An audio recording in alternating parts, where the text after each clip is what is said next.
Mr. Speaker, it is the Prime Minister's second Christmas in Downing Street, and by his own admission, he's not in control. He says nothing happens when he pulls the levers. Does he blame himself or the levers? The Prime Minister promised economic growth, but the only thing that's grown is his list of broken promises. Here like that, is it any surprise that all his MPs want for Christmas is a new leader? Watch how Kemi Badenoch exposes a Prime Minister who's lost control, broken every promise and can't even make his own levers work. Well, before I show you the full footage, if you're new to this channel, please subscribe and turn on the notification bell so you'll be the first to be updated every time we post. It costs you nothing, but it makes a huge difference to us. Already subscribed? Thank you. Kemi Badenoch. Mr. Speaker, can I thank the Prime Minister for his words on anti-Semitism? What happened at Bondi Beach was an atrocity. But words of solidarity are not enough. We know the evil we face. Islamic extremism is a threat to Western civilization.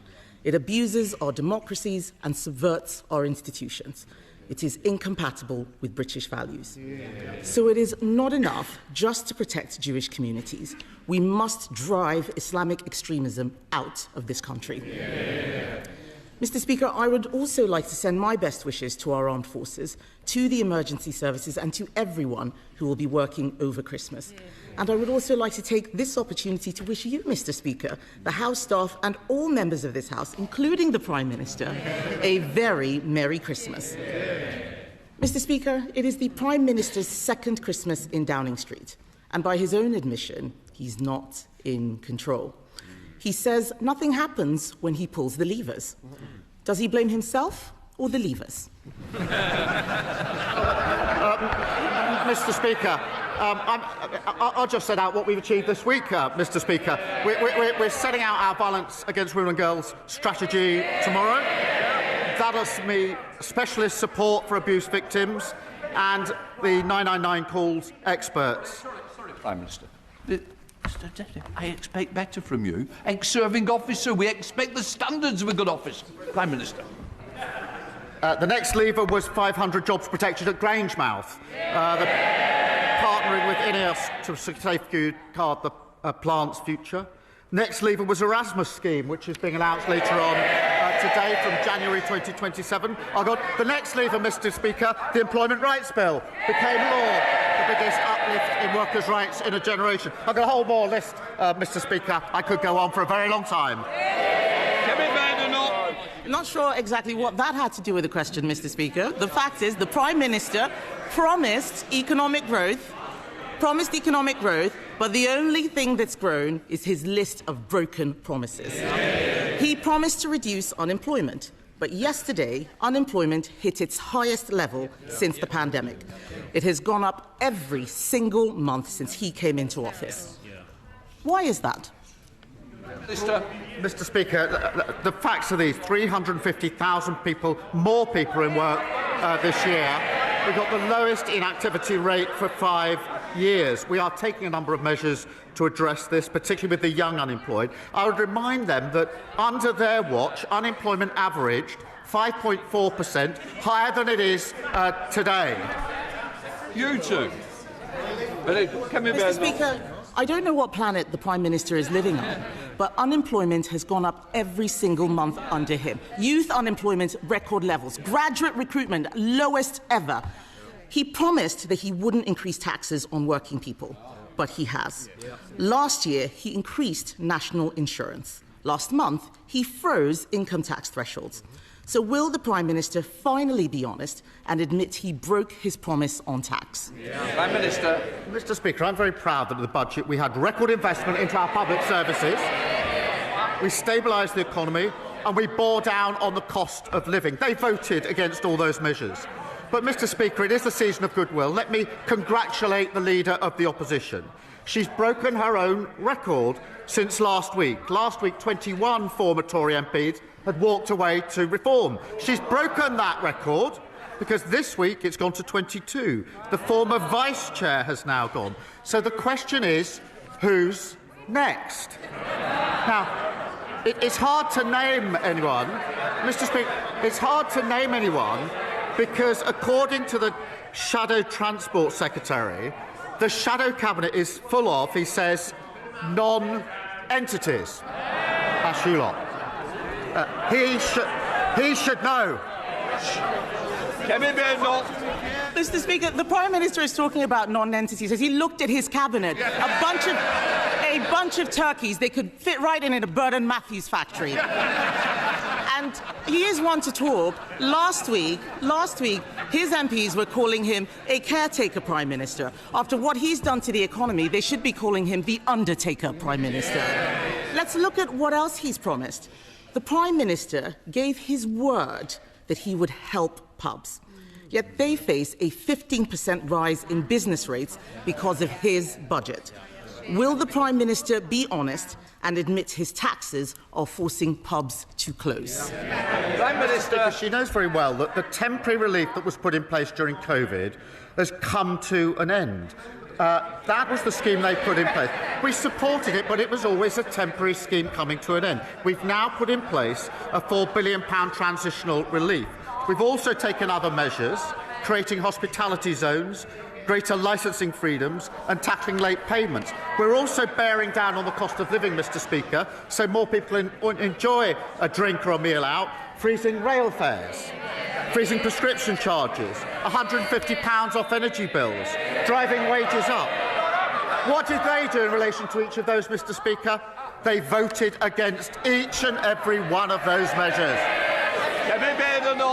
Mr. Speaker, what pubs has he been speaking to? They've been barred from all of them. And let's look at another broken promise. I don't know why they're shaking their heads. It's not my fault they've got nowhere to drown their sorrows. Let's look at another broken promise.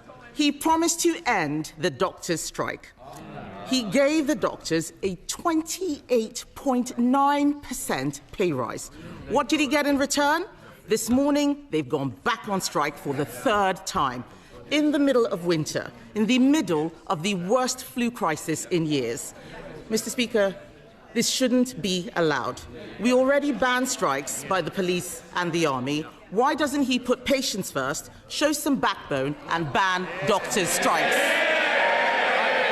Mr. Speaker, let me be clear about the strikes. They're dangerous and utterly irresponsible. And my message to resident doctors is don't abandon patients, work with us to improve conditions and rebuild the NHS. But, Mr. Speaker, they left the NHS absolutely on its knees, waiting lists through the roof and confidence absolutely rock bottom. And, Mr. Speaker, I take no lecture for them on industrial harmony. More days were lost to strike action on their watch than any year since the 1980s. Mr. Speaker, of course he's not going to ban doctor strikes. He doesn't have the baubles. The trade unions didn't just buy him. They can shake their heads. They can shake their heads all they like. We all know who's running their party, and it's not him. The trade unions didn't just buy him for Christmas. They bought him for life. And this matters for all those people out there facing a difficult new year. The Prime Minister has lost control. It's not the levers that don't work, it's him. He's breaking every promise he has made. He promised to bring down unemployment, it's up. He promised he wouldn't increase taxes, they're up. He promised to end the doctors' strike, they're on strike again. Mr. Speaker, he said his main mission was economic growth, but the economy is shrinking. With a year like that, is it any surprise that all his MPs want for Christmas is a new leader? Hours ago, in the bowels of Parliament's pressure cooker, Keir Starmer shuffled into PMQs like a condemned man eyeing the noose. And the carnage that erupted will echo through British history. The silver-tongued barrister who conned his way into number 10 with fairy tales of missions accomplished and national renewal was flayed alive. Every hollow pledge ripped to shreds in front of a jeering Commons. This wasn't mere scrutiny, it was a ritual disembowelment of Labour's fraudulent facade, broadcast live to a seething nation. Hang tight, the aftershocks are fracturing the establishment as we speak. If you're boiling with the righteous fury of 15 million betrayed voters this freezing December, hammer that subscribe button right now, slam the bell icon and lock in for the unvarnished truth bombs we drop weekly. No corporate filters, just raw exposure of the elite rot devouring Britain. Rewind to just yesterday afternoon. Starmer's oily smirk plastered across BBC Newsnight, crowing about his unshakable command of economic stability and levers of power fully operational. Cut to this morning's ONS data drop, unemployment exploding again, shattering post-pandemic peaks for the 7th consecutive month under his watch. Entire assembly lines in Coventry and Derby silenced forever. Lifelong toolmakers from Birmingham's jewellery quarter now queuing at food banks while his Etonian Treasury cronies toast with £500 bottles of fizz. He campaigned on a blood oath. No tax assaults on working families ever. What a crock. National insurance hiked by 2.5 points in his October horror budget. Personal allowance thresholds deep frozen until 2029. Insidious pension lifetime caps slashed to fund his endless giveaways. Your corner shop owner in Salford, your Uber driver in Leeds, your carer in Plymouth, all hemorrhaging cash to plug Starmer's £22 billion black hole of incompetence that he swore was a Tory myth. And the root cause? His vaunted growth mission is an abject farce. The economy nosedived 0.2% in Q4 alone, trouncing even the Bank of England's most pessimistic projections, with inflation ticking back up to 3.1% amid supply chain meltdowns he ignores. But wait, Mr. Speaker, does this insulated Islington lawyer spare a thought for the pensioners whose breath fogs the windows of their drafty terraced homes? In a stroke of heartless genius, he vaporised winter fuel payments for 10 million elderly Brits overnight, stoic D-Day Tommies who charged Omaha Beach, Falklands heroes who recaptured the Malvinas, now forced into torturous choices, electric fire or tinned beans during this Siberian big freeze gripping the Isles. Last night's spontaneous uprising outside Downing Street was pure poetry. Battalions of blue-rinsed grannies and granddads, clutching walking sticks like bayonets thundering "Starmer's treason" through megaphones as his quivering parliamentary foot soldiers barricaded the gates in terror. Pure emotional dynamite. Picture your own nan or granddad who toiled decades in factories, mines and mills feeding the Treasury beast, now burrowing under threadbare eiderdowns because this globalist showboater diverts £5 billion annually to luxury hotels for unchecked migrant influxes over the loyal blood of Blighty. The NHS death spiral spins faster. Starmer's bombastic fix it on day one pledge now mocked in every overflowing hospital corridor. Waiting lists have metastasised to a grotesque 7.6 million souls.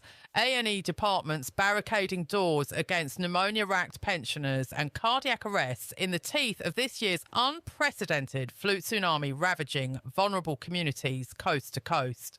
Junior doctors scarpered on strike once more today, their fourth betrayal since his so-called landmark pay accord, now rapidly chasing 35% super increments that would torpedo the exchequer.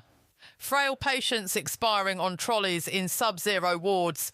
Ambulance response times ballooned to 14-hour nightmares from systemic gridlock engineered by his mismanagement. Why not legislate bans on these lethal walkouts, mirroring ironclad prohibitions for frontline bobbies and elite paras? Because the union overlords who bankrolled his coronation, £15 million sluiced through Labour coffers, jerk his strings like a marionette, dictating chaos while your own flesh and blood, be it a snotty-nosed toddler or cancer-battling mum, languishes 18-plus hours for basic triage in what was once the envy of the world. Social media inferno rages unchecked, Starmer dictatorship and Starmer out detonating with 2.5 million venomous posts this week. algorithms struggling to contain the tidal wave, heart-wrenching TikToks from grizzled Gulf War vets going viral hourly. I survived Scud missiles in Basra. Now Starmer surrenders Britain to small boat armies. Reform UK's Nigel Farage, perched like a vulture in the public gallery, live tweeting every Starmer stumble. Their national polling rocketing to 28%, eclipsing a decapitated Tory carcass, Labour's illusory supermajority dissolving into quicksand. Panic grips his parliamentary Labour Party. Northern backbenchers in clandestine huddles, plotting a seismic defection cascade by Easter weekend. With whispered names like West Streeting and Jess Phillips already shopping reform applications under the table. Envision the nightmare for a salt of the earth Port Talbot blast furnace veteran, redundancy slapped by Tata's endless closures, forced to eyeball his pay stub bankrolling £8 million. Every single day on asylum seeker pleasure domes. 50,000 boat-borne opportunists this month swamping Dover and Folkestone, transforming your neighbourhood travelodge into fortified fiefdoms, pulsing with gang violence. Knife crime epidemic surges 40% across London boroughs, per Scotland Yard's grim tallies, grooming gangs, reclaiming Rotherham shadows. Starmer's world-beating Border Force reboot. Theatrical hot air, Channel crossings leaped 25% post-Rwanda incineration, welcoming unchecked hordes with open arms and hotel keys. His ilk, caviar munching at Davos ego fests, while your cobbled streets morph into post-apocalyptic war zones. Falklands squaddies cardboard boxing it on Strand sidewalks as fresh arrivals luxuriate in ensuite spas. Is this the levelling up snake oil he hawked from Blackpool to Barnsley? The political tsunami crashes domestic shores first. SNP warlords feral over his voracious Aberdeen oil plunder. Trillions in North Sea black gold siphoned to prop up London, while Granite City welders and riggers join soup kitchen lines. Lib Dems in full mutiny, their yellow tie defectors sneering. He's Blair's malevolent sequel on steroids. Red Wall Inferno consumes Labour. By-election massacres in Barnsley East, Bolsover, and Lee handing reform biblical landslides. Tomorrow's Hartlepool mayoral apocalypse looming as a 20-point reform route. Cabinet carnage unfolds live. Home Secretary Yvette Cooper pirouetting away from illegal influx interrogations. Chancellor Rachel Reeves asphyxiating in her self-dug tax U-turn cesspool. Deputy PM Angela Rayner overheard on blistering WhatsApp leaks, orchestrating shadow coups against her weak boss. Global contempt cascades like acid rain. President Trump's MAGA machine incinerating capitulation care across Truth, Social and Fox and Friends marathons. Even a beleaguered Biden apparatus cold-shouldering his spineless transatlantic pleas. EU commissars chortling as bespoke trade pacts evaporate into ether. Germany's build thundering. Starmer's plunged in darkness dystopia. National grid cataclysm, blackouts cascading hourly nationwide from his net zero zealotry cult. Entire Manchester Tower blocks blacked out mid-blizzard while his taxpayer-subsidised offshore slaughterhouses whirl pointlessly. Vladimir Putin toasts the spectacle. MOD budgets eviscerated 10% in real terms. Cutting-edge Type 26 warships mired in decade-long delays. NATO summit whispers questioning if this fumbling fool can credibly anchor Europe's front line against bear-sized threats. Starmer's fabled levers of statecraft, yanked clean off the wall, sparking electrical fires everywhere. Pledged blackout-free winters, grids buckling under peak demand. Vowed impregnable frontiers, full-scale invasion rages, swore NHS Phoenix rising. Overflowing mortuaries tell the tale. Trumpeted explosive growth. Stagflationary spectres haunt every shuttered high street from Penzance to Peterhead. His parliamentary rat sent Christmas mutiny. 22 high-calibre resignations telegraphed by New Year's Eve. Farage's reform sharks thrashing the bloody waters for the kill. He's not piloting the ship of state. He's clinging to wreckage as mutineers sharpen cutlasses and Britain blazes. This festering wound is Starmer's Yuletide curse. A splintered, sceptred aisle. Citizens cast adrift by elite betrayal. As he cowers in Number 10's panic room, authentic patriots marshal for war. Will you tolerate this descent into third world ignominy? Or ignite the reckoning our forebears demand? Comment section awaits your thunder. Name Starmer's most grotesque deception. Share this Molotov if his farce fuels your fire. Tag every